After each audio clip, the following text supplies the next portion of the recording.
মনে হয় আল্লাহর উপরে একটু পাওয়ার নিয়ে চলে আসে না ভাই? আমাদের দেশে দেখবেন ঘূর্ণিঝড় আসলে বলে আমরা ঘূর্ণিঝড় মোকাবেলা করব, বন্যা প্রতিরোধ করেছি। শুনছেন না এই শব্দ ভাই?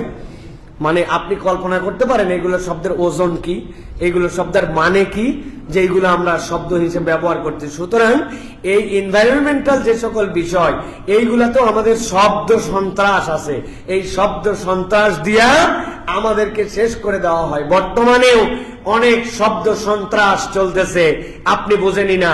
এখন আমাদের সরকার বলছে আমরা অন্তর্ভুক্তিমূলক ইনক্লুসিভ গভর্নমেন্ট করব। ইনক্লুসিভ মানে কি? আবার বলতেছে আমরা একটা রেইনবো নেশন বানাবো। মানে কি? সকল রং বর্ণের মানুষের মধ্যে থাকবে। আসল উদ্দেশ্য শয়তানি, এটা ছাড়া কিচ্ছু না।